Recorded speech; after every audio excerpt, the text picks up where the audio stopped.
Upon the stars, saw the mother snap back. Now you're where you started.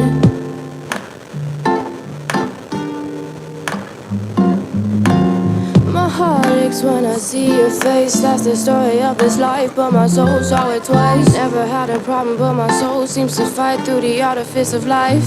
But it's the flower, it's the flower, it's the flower. It's the flower, it's the flower. We were walking on clouds, but the graves came down and they wiped us all out. But it's the flower, it's the flower, it's the flower, it's the flower, it's the flower. We were walking on clouds, but the graves came down and they wiped us all out. But it's the flower. I wanna be an Atlantean. Let's get the 10, let's get that 10 by 4, and we'll knock down the door.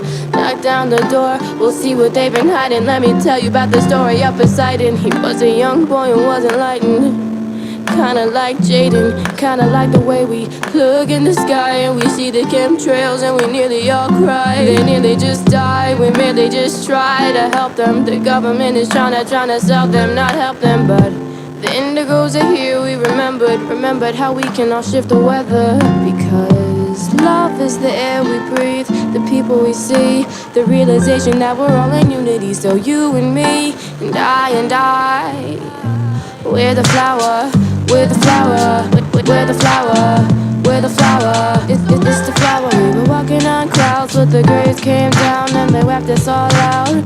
But it's the flower, it's the flower, it's the flower, it's the flower, it's the flower. We were walking on clouds, but the graves came down and they wiped us all out. But it's the flower.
Inside out.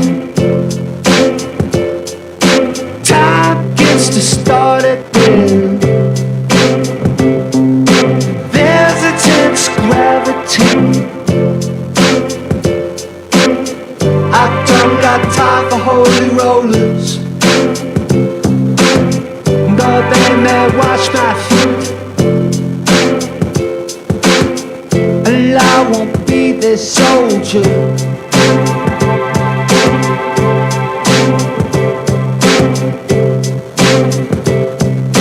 There's intense gravity in you. There's intense gravity in you. I'm just your satellite. I'm just your satellite.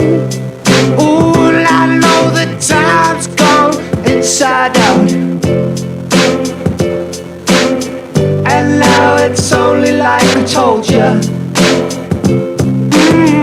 Oh, they may wash my feet, they do not make me complete.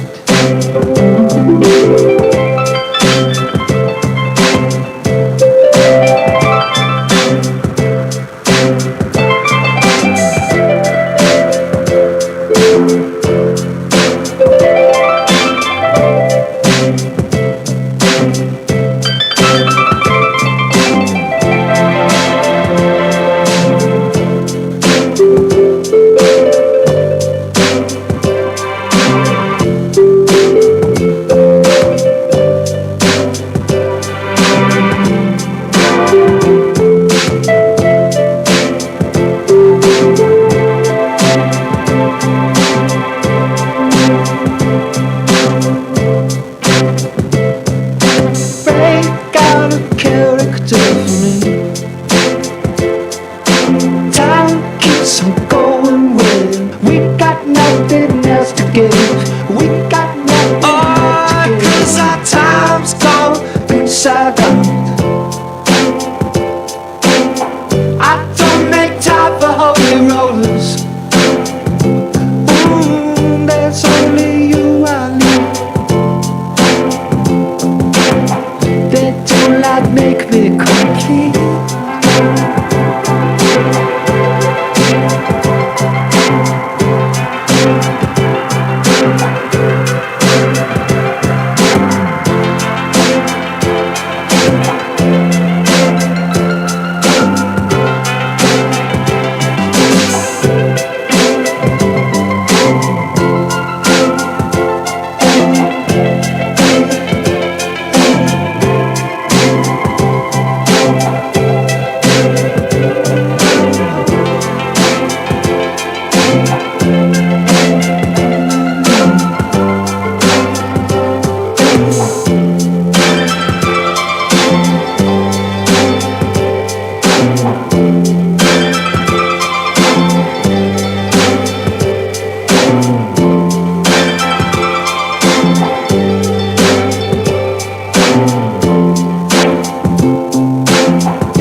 Down the street, see picking my flowers off the floor and drinking tea. But she don't love me, that's news to me. I met your daughter the other day, well that was weird. She had rhinoceros-shaped earrings in her ears. But hey man, have a soda, it's on the house. Remember what I told you about the rooms inside this house? But you don't love me, that's news to me. That's news to me. That's news to I think you and I could be in love. If you believe in yourself, you can free your soul. My heart's breaking too, and I don't know what to do.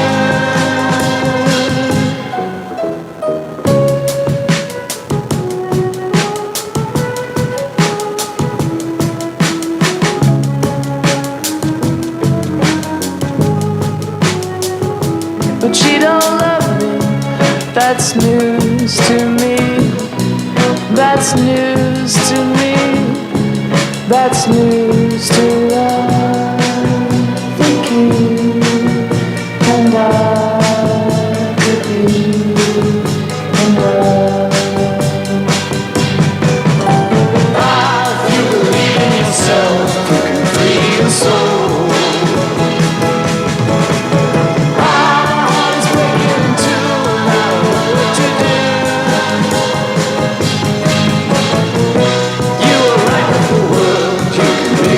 Good.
See love checked into my heart and trashed it like a hotel room. Who's your God? Where is she? She wants to bury me in Austin or New Chicago. She don't want to be a man or a woman. She wants to be your love. Oh, she love. All of the others don't condone us back to render. May your romance be made up. I'll be your vodka dinner spot and skip to Vanilla. She don't want to be your man or a woman. She wants to be your love. Faulty love got me on my knee. We were one, then become three. Mama, what have you done to me? I'm half crazy. Faulty love. It's not that this song's about her. No songs are about her. Sunshine's underneath us, fearing new kinds of mind control and just blaming each other. She don't want to be a man or a woman. She wants to be your love. Oh, still love. Checked into my heart and trashed it like a hotel room. Who's your God? Where is she? She wants to bury me in Austin or New Chicago. She don't want to be a man or a woman. She wants to be your love. Faulty love got me on my knee. We were one, then become three. Mama, what have you done to me? I'm half crazy. Faulty love got me on my knee. We were one, then become three. Mama, what have you done to me? I'm half crazy.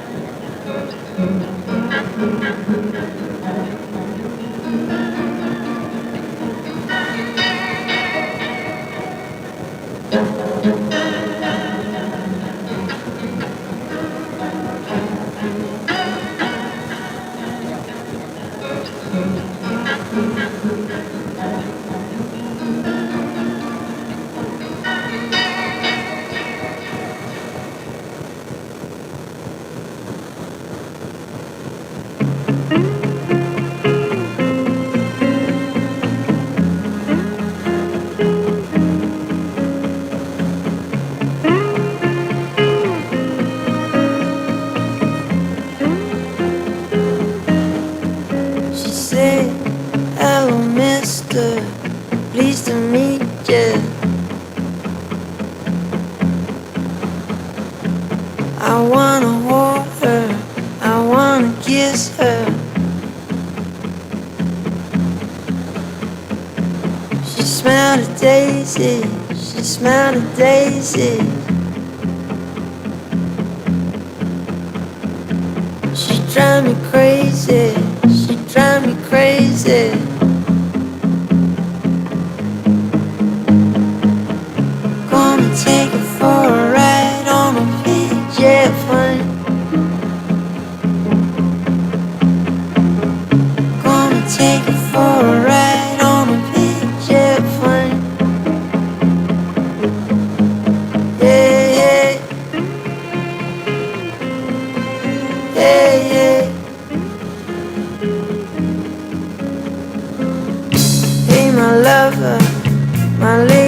forever.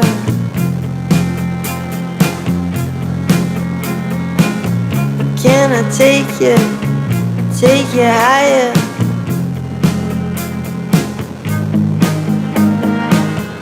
Gonna take you for a ride on a big jet plane.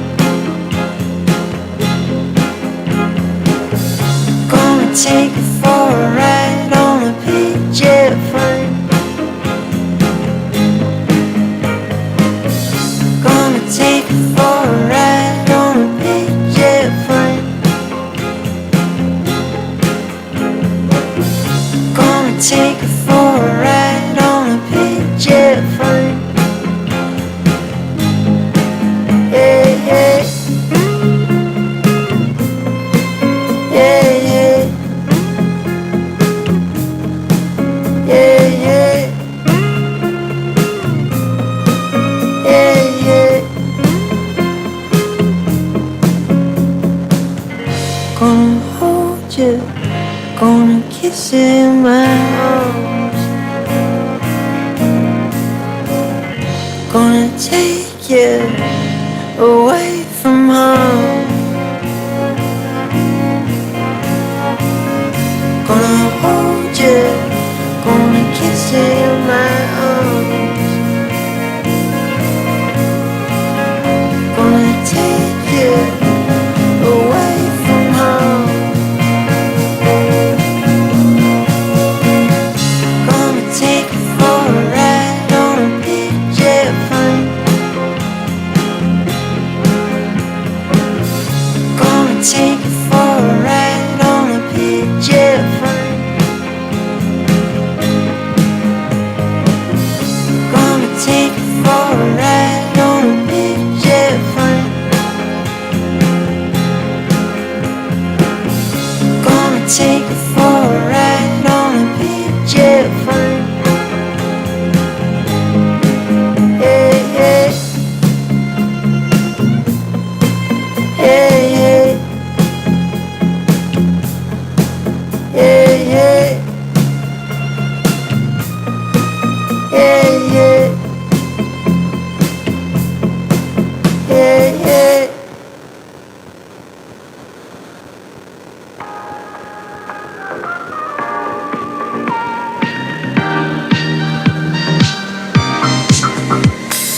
I've been feeling lonely. I need someone to hold me. Come on, baby, hold me. Yeah, I've been feeling jaded. Don't know how I should play it. Tell me how to play it. Now you've been moving on. Let me know, can I come along? Since you're gone, oh, it's been so long. On my own, my own, my own, my own. Living in the haze, staying in the shade. All I do is sit around and wait for better days. I could use a break. Can I get an amen? All I do is sit around and wait for better days.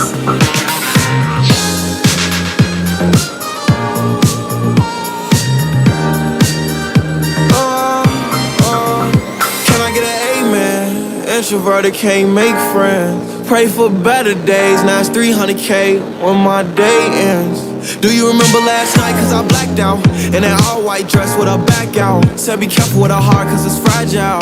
And thinking about her past make her lash out. See with me it ain't no worries at all. Any problem I be there in one call. If we locked in, you my dog. Finna you hang pictures on my wall. Roll one, let's get high tonight. Backseat, Maybach, lavish life. Chillin' with the stars like a satellite. AP on my arm and it's shining bright. Living in the haze, staying in the shade. All I do is sit around and wait for better days. I could.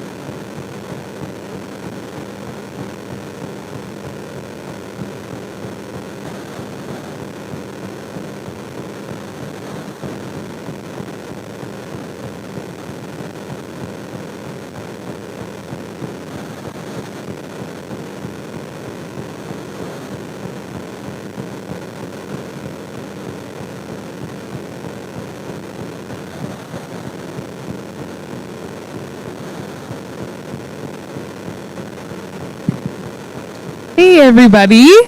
Are you able to hear me okay? Perfect. Well, thank you, everyone, for coming. We are very excited to do this founder panel event. This was originally scheduled for December, and we had to push it back. So it's been a couple months in the making, and we are very grateful for all our panelists and moderator who are here to chat about how to take your business from concept to creation. They are the professionals, so I'm excited to learn a lot as well. And we are here in the Kiln Lehigh Theater. If no one has been, or if anyone has not been to Kiln before, Kiln is a co-working space. We're also co-working and a lifestyle brand. We have memberships that range from a single person club membership all the way up to a 40-person private office. So if you're needing office space yourself, go ahead and come chat with me or one of my team members. We'll just be out by the front desk.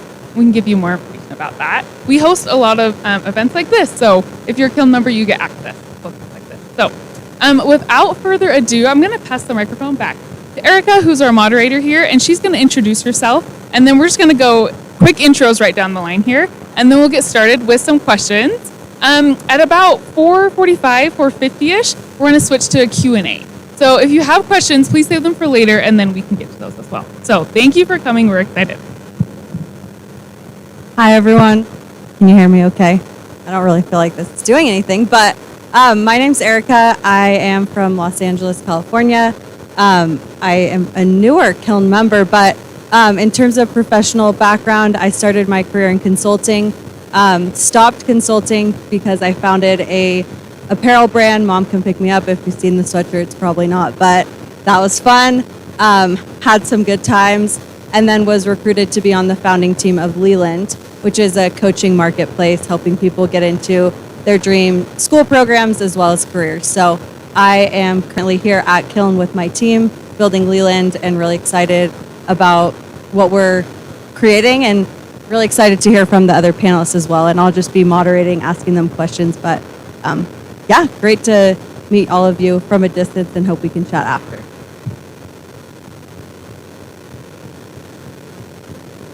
Hi, it's working? Okay. I'm Emily Applegarth, and I'm co-founder and CEO over at Gamify. Our company, we do gamified business intelligence. So what that means is we'll take your data and we'll throw it into leaderboards, brackets, and we'll attach rewards to it. So we're incentivizing performance at Gamify.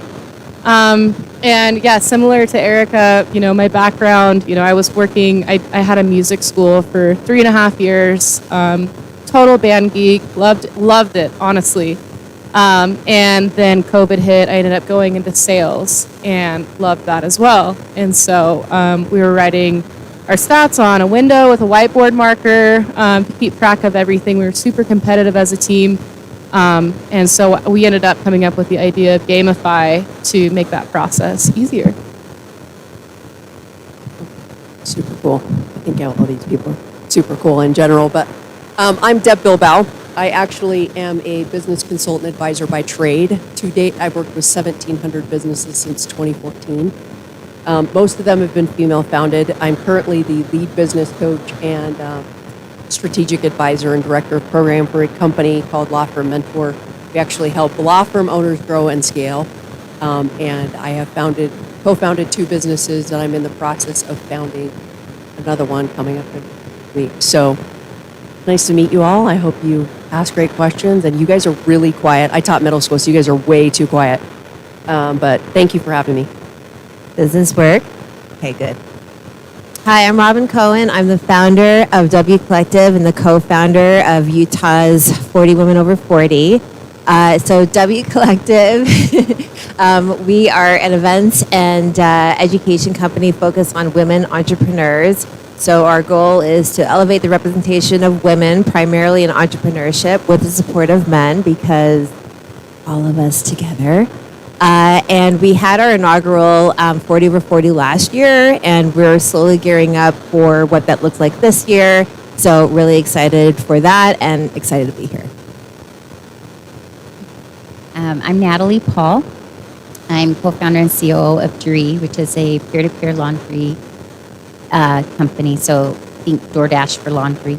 Pick up on people's doorsteps and return it washed, dried, and folded. I had a kind of interesting... Can you hear me? Okay, I'm like, I don't think anything's coming out. I started as an elementary school teacher, did my master's in education and ESL, and in 2010, my husband, Scott Paul, decided to start his first startup. So I dropped everything and helped him from anything from accounting to even product design, payroll, accounts receivable, anything shipping, and just kind of help with that startup. And had an exit, and then have been angel investing with him for the last 8 years, and kind of managing our portfolio company. And then about 16 months ago, I joined DREE as co-founder and CEO. Awesome. Well, thank you all. It sounds like we have a wide variety of backgrounds, startup experience, ideas. So I'll try to make sure the questions are aimed towards what's relevant to you, and feel free to steer away from the questions I give you and add whatever you please. Emily, can I, or do I need it? Okay. Okay, here we are. So, Emily, hearing about your Gamify experience, you talked about writing on your whiteboard, right? Your stats and your different ways of measuring performance. And I'd love to hear kind of at what moment did that light bulb hit that you could found a company relevant in that space? Yeah, it was kind of a series of events that led to it. But I remember, so we made a trek over. My mother-in-law's here, so she knows exactly what I'm talking about when I say the trek, because we moved from Utah to Texas, and then shortly after to Oklahoma. And then we came all the way back, and we had a car, like the AC didn't work in the car. And we drove all the way back midsummer, like it was so hot. We got to Utah, saw the mountains, and it was so inspiring. And I had run a music school before, and we were kind of escaping COVID, really. Like we were in the Midwest, there wasn't a lot of work out there at the time. And so we were escaping the situation over there and trying to find opportunity in Utah. And I remember hearing about like Ryan Smith's exit. And I was like, man, my music school, I'm not going to say how much it made, but it wasn't a lot. And I was like, how did he do that? That doesn't make any sense. Like, what multiplier on revenue is that? That doesn't make any sense to me. That's amazing. So inspired. And so I remember telling my husband, I was like, if I do another company, it's going to be a tech company, but I don't code, so it's never going to happen. And I thought I couldn't be in tech because I don't code. I'm an artist. I'm a musician. Like, I'm not in that world. But COVID, I think, taught us all a lot of things about what we were capable of. And so I ended up going into sales. And yeah, we were writing on windows with whiteboard markers, and this company was making like $50 to $100 million a year. So I was curious, how come we're writing these important stats on the windows? Anyway, yeah, that's kind of where it starts. It's a good question. I couldn't see the stats of the guy in Arizona that, like, he was the guy that kept beating me, and I didn't understand. Well, so in 3 months, I earned a down payment for our first home. My husband and I got our first home from spiffs and commissions alone. That was our down payment for our house, and so it felt really exciting. And I just had to wonder, I can't see the stats in Arizona. I can't see the stats in Nevada. I can only see the stats in my team. How do we make this more accessible and give everyone that same experience where they're earning down payments for their homes? Anyway, called up my dad, who's the smartest person I know, and just asked him, like, is this even possible? I didn't even really understand integrations at the time. So I was like, how do you pull data out of something like Five9, which is an ancient dialer system? And I was like, how do you pull data out of there? And he's like, well, it's not that hard. Like, we can figure it out. He's a principal architect at AWS. And so we put our heads together and started building the solution. But I don't know if there was one point in which it hit. I think, honestly, just being inspired by, like, I know it sounds corny, but like coming to Utah and seeing the mountains and seeing Silicon Slopes, I saw a life that I didn't see in the Midwest. I didn't think it was possible. I honestly didn't. It's very inspiring. So I think that, like, kind of woke me up a little bit to what was possible. Right. Just a quick follow-up to that. Since the initial idea that you had until where you're at now, what main things have changed? Or do you feel like you're still in the similar spot to where it all started? Yeah. So one of our employees at Gamify introduced me to the show Silicon Valley, if you've ever seen it. It's a little vulgar, so I'm not going to actually recommend it, but kind of recommend it. Anyway, it used to be like that. It used to be like every day, what's going to crash and burn, what's going to break, what's going wrong, what's going to happen, who's going to hate us today, how do we fix it? And now we're finally to a point where we have a solution that works. And the reason why is because we had clients that were patient with us and let us work out the kinks. If you guys have ever read The Lean Startup, it talks about that. Don't just build something because it's a good idea and it would have worked for my sales team. I tried it, didn't work. I literally tried to ship that and people hated it. So they tried it out, worked out the kinks, and now we have a solution that actually helps people. And so I think that's kind of the main difference. Awesome. Robin, I'd love to pass it over to you and hear about how W Collective was founded and where you're at now. So W Collective actually started back in 2019. So I was kind of looking around the valley and wondering why we had so many different women's organizations kind of like all segregated doing their own thing. And I felt like as someone being, I wasn't new, but thinking in the mind of someone being new to this ecosystem and wanting to connect with people, I'm like, well, where would you go? You know, what would be your first step? And so at that time, I built more of like a content-focused platform where we were interviewing women executives, founders from across the valley, you know, highlighting what their businesses are or the businesses that they were working with.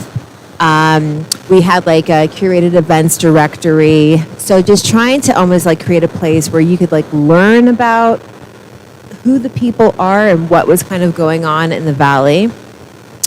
But then COVID hit.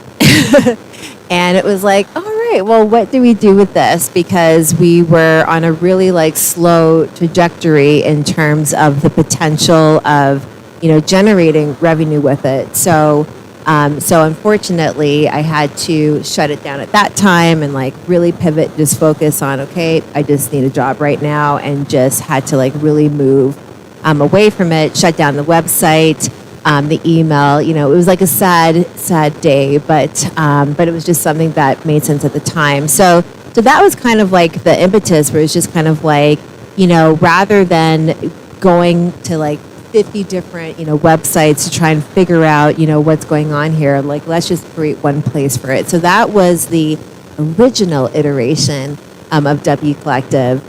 Its current iteration has the same mission, but we are much more focused on doing events.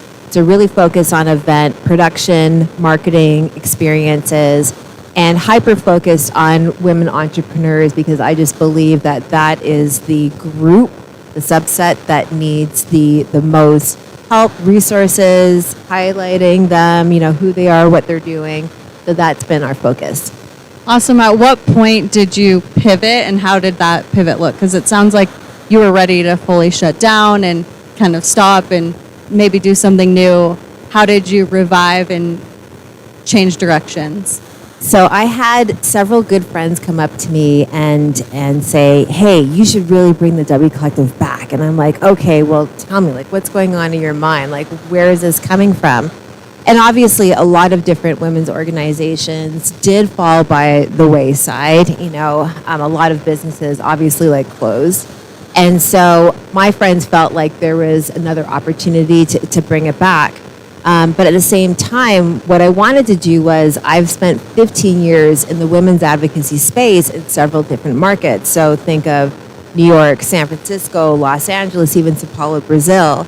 And this is what I've been doing, is like my primary focus, you know, was always events, was always bringing the community together to focus on women. So I was like, okay, well, let's get back to that. You know, so let's bring that into, you know, what we're doing right now. We did a soft launch in December of 2021. We did a more formal launch in June of last year. And then I've just been kind of like going strong ever since. One woman show here, doing it all, like all the hats, everything. I don't even have an assistant. I don't have an intern. I have like literally nothing and no one. It's just me. So it's been very interesting, to say the least. But because I've been doing it for so long, I almost have a formula, if you will. Like I always say, if I can find the venue, get the speakers, and confirm a date, everything else will fall into place. So that's kind of been my formula. So it hasn't been too hectic. But I'm like content. I'm the marketer. I'm absolutely everything. So I'm hoping that this year I'll be able to probably bring on an intern and just provide a little bit more structure for myself, as well as what we're doing, so that it's not like a chicken running around with its head cut off. Awesome. Thanks for sharing that. Deb, I'd love to hear how you started out on your entrepreneurial journey. It sounds like I was hearing this before. She was a coach, a middle school teacher, a founder. Now she's an advisor. And I'd love to hear with the first 2 startups that you had, how you got started, what you were building, and Sure. Yeah. So I'm a former Division I college softball coach. I did that for 10 years and thought I would actually die in the third base coach's box and all would be good. They'd spread my ashes. I'd be good to go. But it's a very volatile profession. I explain it that 18 to 23-year-olds, determine your job. And so if most people go, oh, and then they tilt their head. So had some things happen in my family where it was, I just needed to come back home, stop living on the road. And so I moved back home, had a math degree, knew I needed a job. So I went into middle school math teaching. I did that and I ran a math department at a charter school in West Valley. And while I was doing that, I don't know if you know, but teachers don't make a lot of money. And so I founded my first business on my own, just giving private coaching lessons, fast pitch coaching lessons, and ran around all over giving lessons and doing that. And then actually went back into coaching for about a year, and a good friend of mine, again, we were asked to leave after 8 months. And so I was like, I'm not doing this shit anymore, to be straight up honest. And at that point, we founded 2 different companies. So the first company was just based on camps, clinic, lessons, those kinds of things. The second company was based on recruiting education for parents and coaches and, just in that space. So ran those for a number of years, and then I got the opportunity to consult at the Women's Business Center. For those of you that don't know, it's a nonprofit based here in Utah that receives a federal grant that you pay for, by the way, for, I say it's prepaid business counseling because you paid for it in federal tax dollars. They say it's free. But I worked there from 2014. You prepaid in federal tax dollars, so you might as well just use and abuse people. So I worked there from 2014 until the middle of 2018, and in that time I worked with 1,250 different business owners. So most consultants do not work with that many businesses. It was anything from, I have an idea, I need to start a business, to I had multi-million-dollar government contractors with hundreds of employees. So it provided me with this breadth of knowledge with founders that I never would have been provided otherwise. Knew I wouldn't do that forever just because of I was the only consultant there for 4.5 years. I left there and went to work in a program called the Goldman Sachs 10,000 Small Businesses Program. I worked there. If those of you that don't know, it's funded through the Goldman Sachs Foundation. We're lucky enough to have a location here in Utah that for founders that apply, if you get in, it's basically the cost is covered by Goldman Sachs.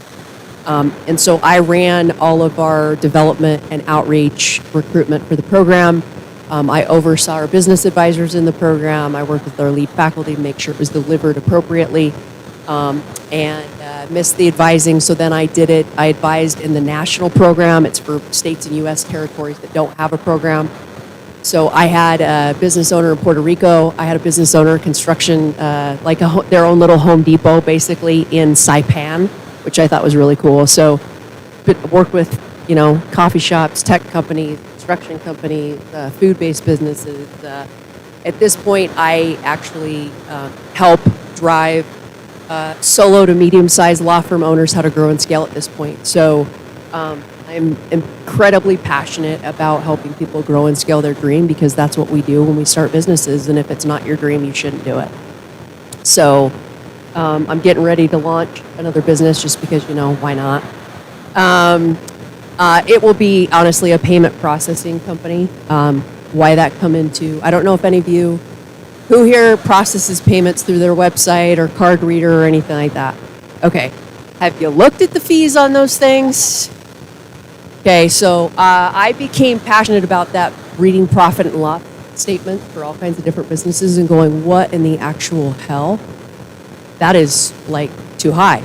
So yeah, the goal is to lower that fee and hopefully get you better customer service. That really is the goal. So never thought I'd run a payment processing company. So, but that's a very long-winded answer. Love it. To, Thank you so much. Okay, Natalie, I'm going to give you one more foundational question, and then I think I'll have what I need to then double click on each of yours concept to creation.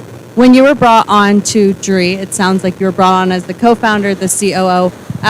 Like, what stage was the idea versus where it's at now? So I was brought on, kind of started conversation around July 21, and about 16 months ago joined the company. So when I was brought on, it was a team of about 3 and just proving out the MVP. So beta testing, I quite literally, I don't know how many people even know this story, but I was one of the first customers at Dree. So that's actually how I was introduced to the company. My husband came home one day and was like, I solved laundry. And I thought he was going to start doing laundry. I thought it was like so romantic. I'm like, yes, this will be amazing. And needless to say, he said, no, I found a company that will do our laundry. And so I gave him pushback. I was like, wait, I'm not doing a good enough job. Like, what's going on here? I felt kind of, I don't know, like being called out, like I wasn't keeping the house in order or something. And, and then I realized, he's like, no, I just want to help. I know that you have so much on your plate and you're doing so much. If there's one thing I can take off your plate, which laundry was always like this never-ending problem, just this rotating, pile. They would just kind of migrate from this end of the laundry room to the other. And so we started using the service, and I loved it. And so I started contacting the founder and Edgar Carry-On, and was just kind of like, I've been involved with a lot of startups with investments, and so I just give feedback. I say, oh, I love this, or I have a suggestion about this.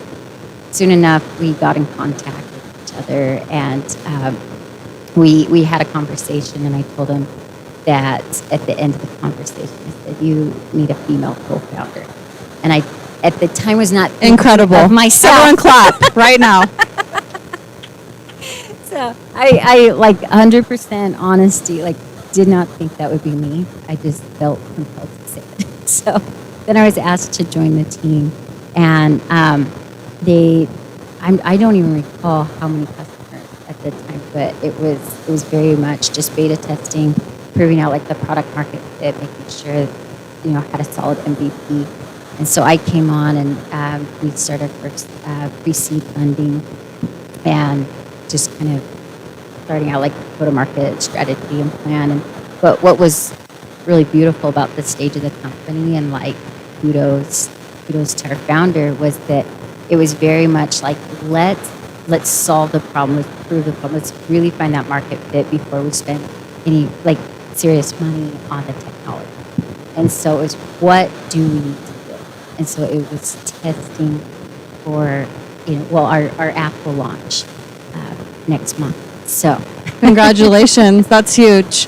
That's a really powerful story. Thank you for sharing that. At the beginning, so it sounds like you were involved in raising, and I'm sure a lot of people here have questions about what that process looks like. How did you initially reach out to people for the seed round? What was your involvement in that? And if you have any pointers for people that are looking to take their idea from, initial thought to a venture-backed startup. Yeah. Well, my background's in angel investing, so that was my primary experience. But with the fundraising, it's really like, within arm's reach, everyone knows someone that knows someone. So it's really like just starting the conversation. Start the conversation 2-3 months before you want to start raising. But get feedback.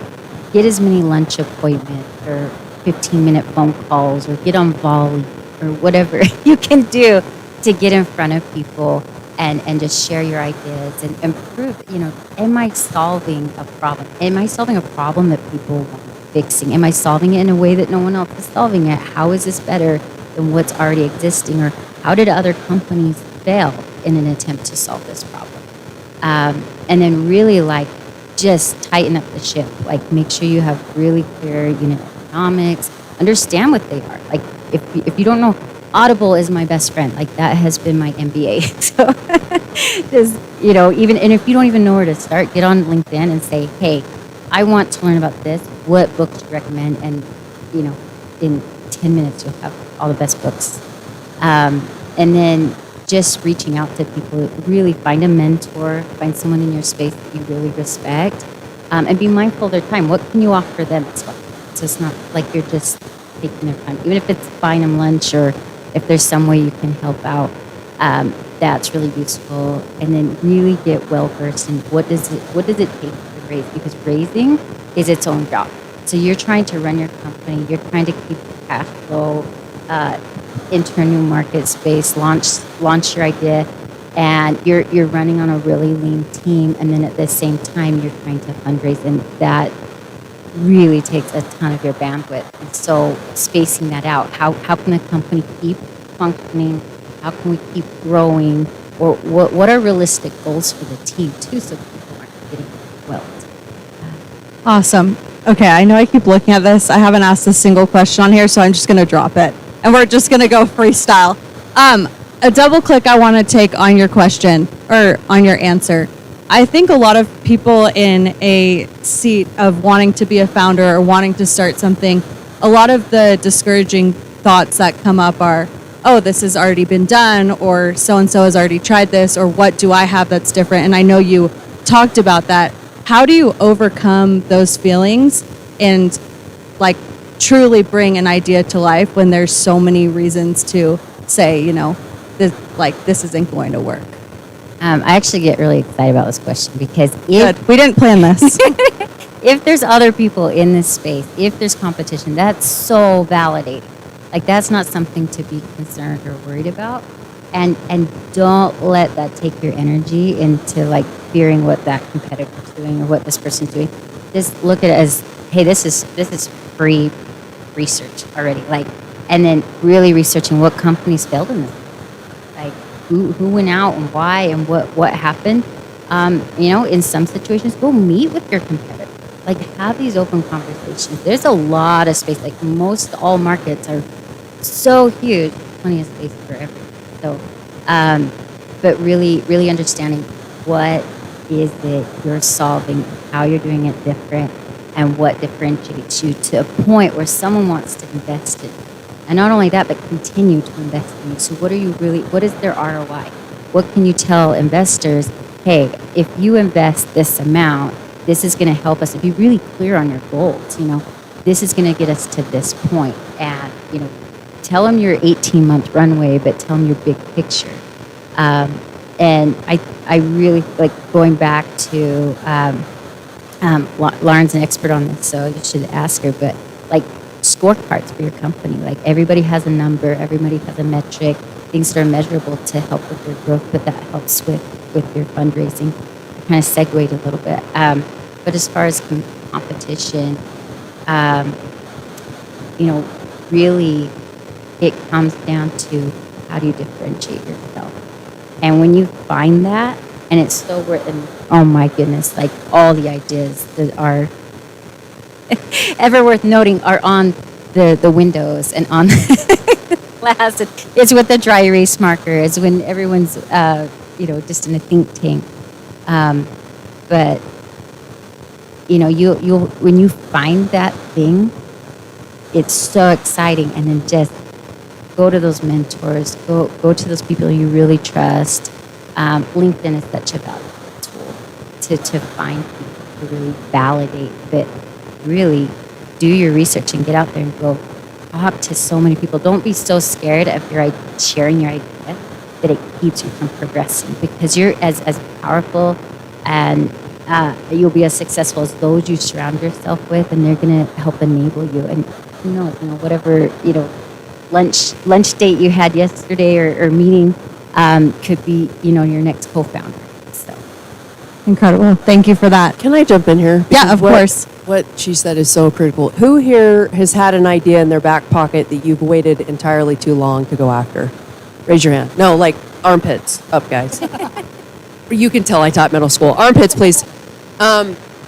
So I can tell you right now that there's not one founder that didn't say, I waited too long. I mean, I've worked with 1,700 founders at this point from Lord knows how many industries. And that's what they all say. I waited too long to have the conversation. I waited too long to found it. I waited too long. I waited too long. I waited too long. I waited too long. And the longer you wait, the bigger the elephant in the room gets. And so the first, not just what you said, which I think is critical, is if the idea keeps coming back to you and it keeps poking you, then you are meant to do it. Because it wouldn't poke you. And so we have a million thoughts a day as human beings, and most of them are absolutely horrible. Let's just be honest. They're just stupid. But the one that just keeps coming back and keeps coming after you and poking you, you're meant to do that because I don't get that hit. She doesn't get that hit. She doesn't get that hit. She doesn't. You do. So if you don't do it, who else is going to do that? So who knows how Nike was founded? Okay. How was it founded? Huh? Yeah, go ahead. Say it loud. Okay. Yeah, how it was that actually was created. Does anybody know how it was actually created?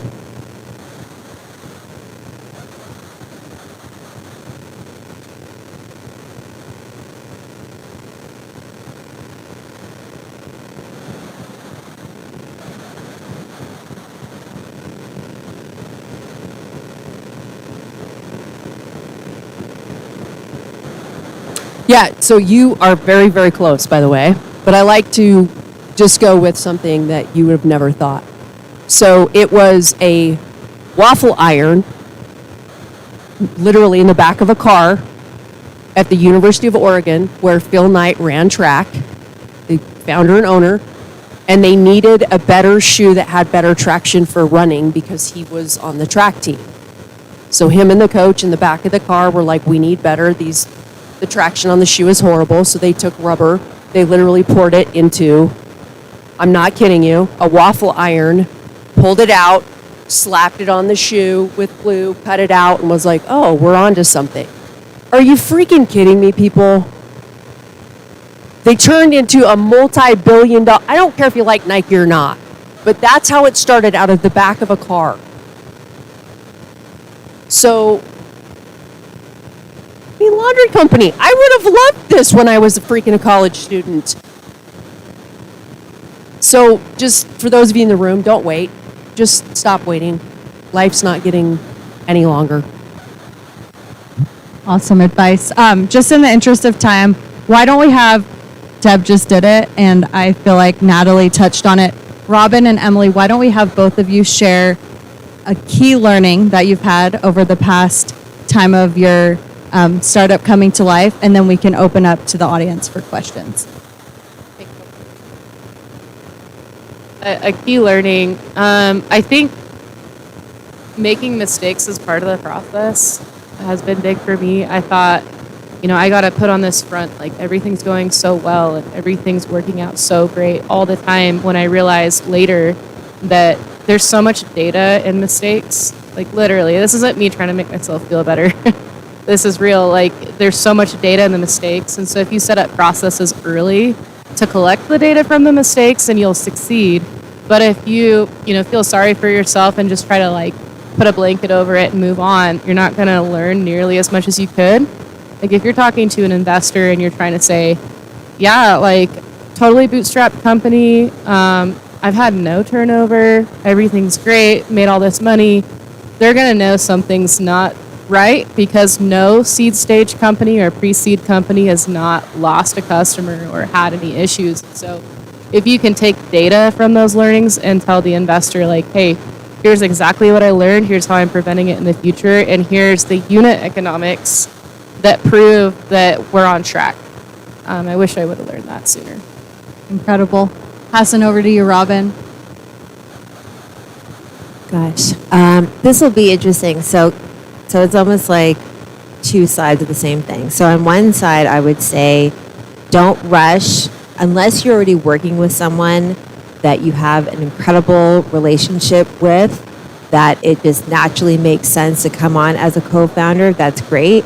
But if not, I would say stick to being a solopreneur, and this might be a very controversial standpoint, but stick to doing that until it honestly really makes sense.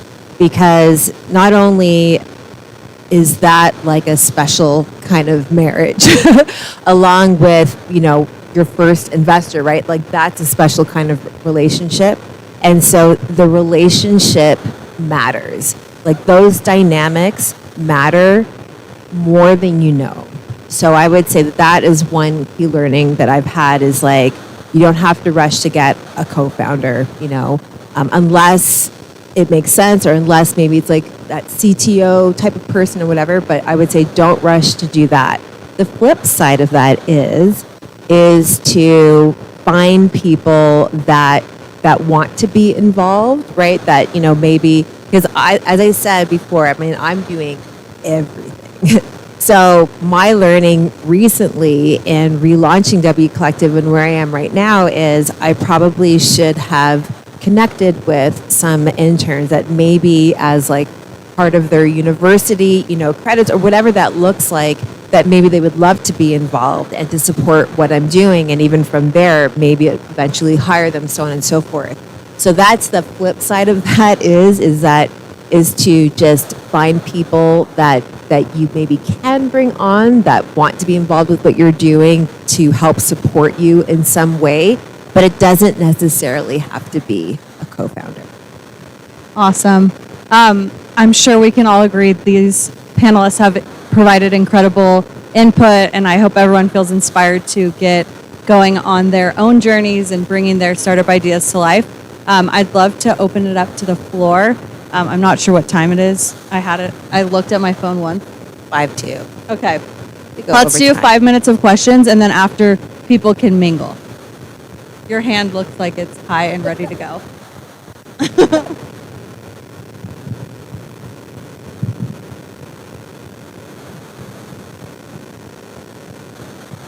I would say direct the question to one person, and then it will just be more an efficient Q&A. Sorry.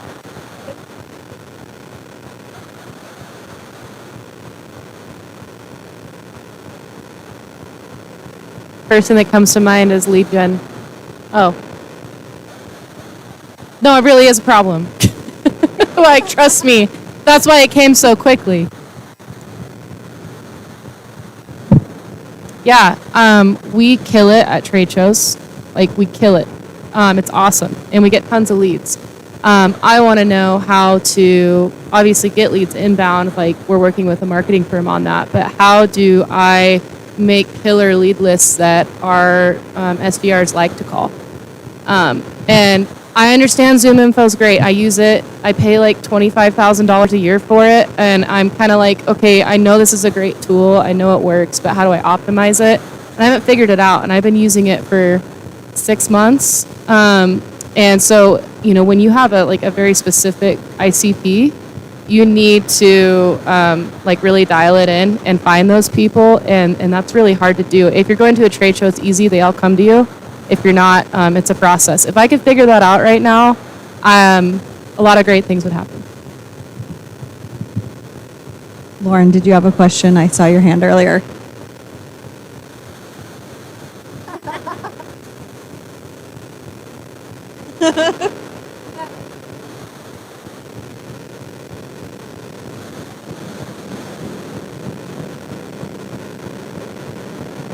Yeah.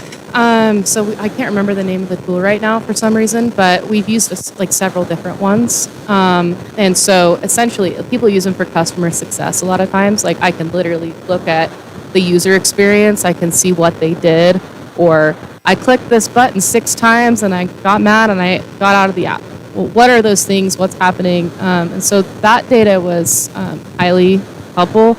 And I think we waited a long time to find that data because we felt like, well, it's so early. Like once we really figure things out, we'll start caring about like the route they take inside of the app. I'm not explaining this very well because I'm not in customer success or dev.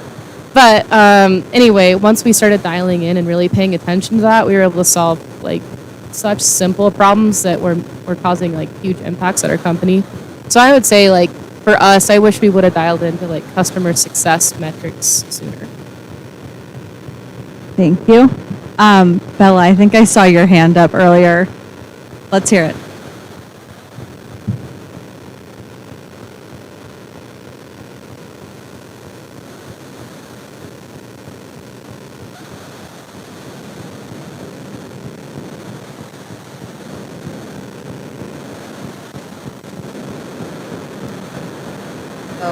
No plan.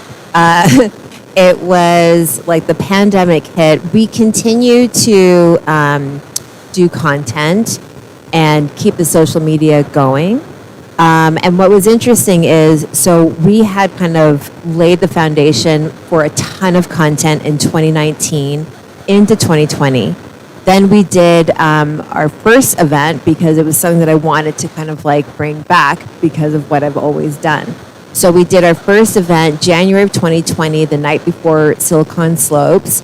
And if anyone was there, it was wonderful. Like we highlighted, 6 key women. Kimmy Pollock was there. Tara Spalding was there. I mean, it was a really awesome event. And then like the pandemic slowly crept in. When it hit, I had actually done the Get Hired Summit. I don't know if anyone remembers that. That was a 5,000 attendee like virtual summit that we did. That was bringing like a couple of people together. So W Collective was like one of them. And then, like I said, we kept some content going, but it was really just like wrapping my head around, and I'm sure everyone feels this way, like, where is the world going right now, right? And like, how are we all surviving this, and what does it even look like 3 months or 6 months from now? And so I just felt that I couldn't keep up with it. And at the time I had, I think I had like 5 volunteers, like executive volunteers. So like this whole volunteer committee, if you will. I had 8 writers. I had 5 men that were part of like my male advocacy, because men have to be a part of what I'm doing. And then I had 6 board advisors. So if you can imagine, not only was I like running all of the content, I was managing all of those people. Like it was just a wild time. And clearly like I'm a glutton for punishment because I feel like here I am solopreneur doing that again, but with less people. And so it was really just one of those things where I got a job and I didn't shut down the social media. And that was actually something that, intermittently I just kind of like kept posting on because I kept finding things that were inspiring, about women. So I kind of kept that going really lightly. But yeah, once I had, and it was funny because I had friends of mine come to me to say, you really need to revive W Collective. Like I didn't even have it in my mind at all to do it. And it was kind of nice because then it was almost validating to be like, oh, well, maybe what I did create was something of value and clearly people still want that, offering. So deciding to bring it back, but really honing in on like what I like to call is my superpower. Events are my superpower. I'm just going to put it out there. I really do like enjoy doing that.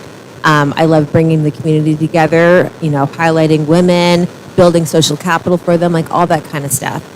So yeah, so it wasn't even on my mind. And it was actually very inspiring for me to have friends come up to me to say, bring it back. And it almost also reinvigorated my sense of self and what I was capable of. And that was kind of nice because, the pandemic was a lot to deal with, right, for all of us, like whatever, our lives looked like, what we were dealing with. So it was kind of nice to like feel like reinvigorated again by something. Thank you. I think it is time. Are we at 5? I don't want to pull out my phone. I feel rude doing that. But thank you so much, everyone, for being here. Thank you, Natalie, Robin, Deb, and Emily, for your incredible insight. I know I learned so much. I hope people are taking notes. They can send it to me because I'd like to apply all of your teachings to my own experience sitting in a co-founder seat. But thank you so much, and I'm sure if everyone has some time, they'd love to speak with you after. Before we jump off stage, can we take a photo? Because I always feel like we don't catch these. Oh, thanks.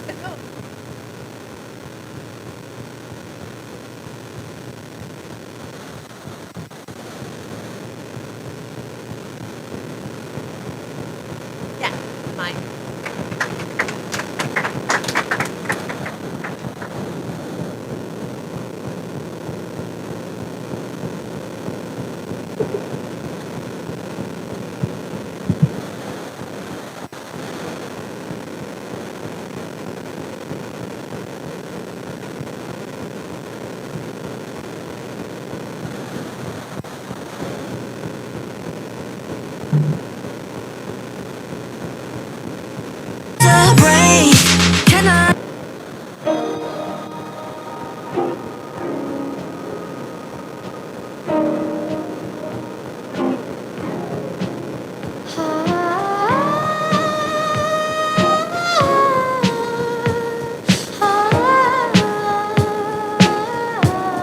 I want you to hold me, come and lay with me.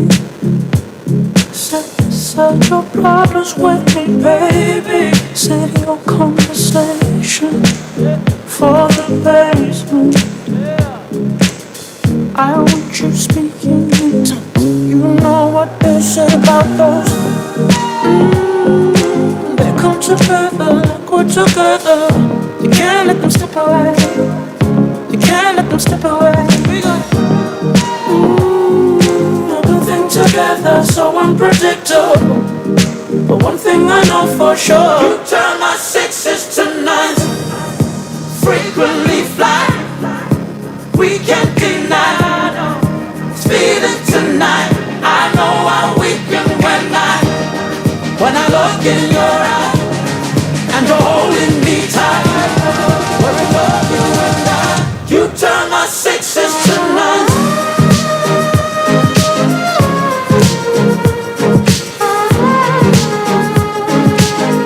You turn my sixes to nines.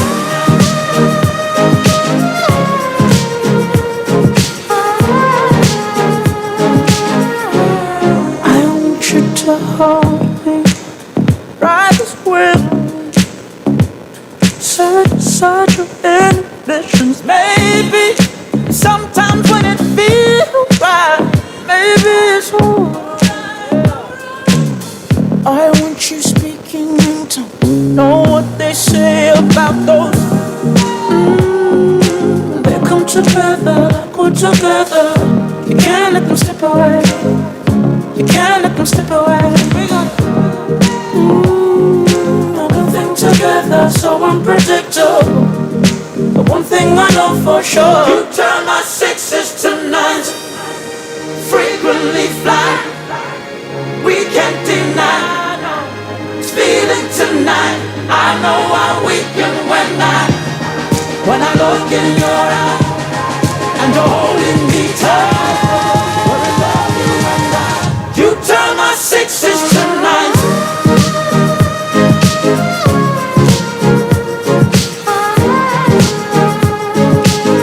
You turn my sixes to nines.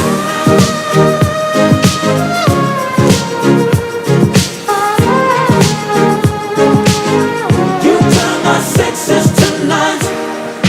Frequently fly, we can't deny. No, it's feeling tonight. I know I'm weaken when I look in your eyes and you're holding me tight. We're in love, you and I. You turn my sixes to nines.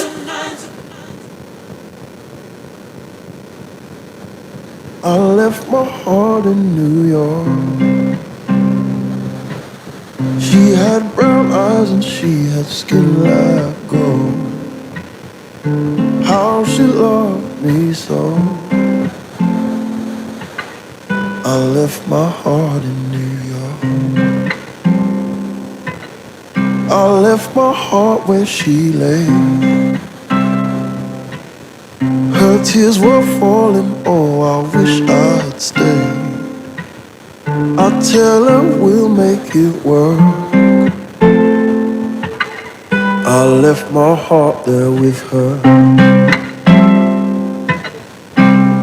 I'll be right there if you call. I'll come back. I'm so sorry I left you alone. I thought it just wouldn't work. I realized I was wrong, so wrong. 'Cause I can't love you from far. I left my heart where you are. I left my heart in New York. Wherever I go, she'll always have my love and key to my soul. I never feel like I'm home till I get back home to her. Oh, I'll be right there if you call. I'll come back. I'm so sorry I left you alone. I thought it just wouldn't work. I realized I was wrong, so wrong. 'Cause I can't love you from far. I left my heart where you are. I left my heart in New York. Oh, where you are, my darling, where you are. Oh, where you are. I'm so sorry I left you alone. I thought it just wouldn't work. I realized I was wrong, so wrong. 'Cause I can't love you from far. I left my heart where you are. I left my heart in New York.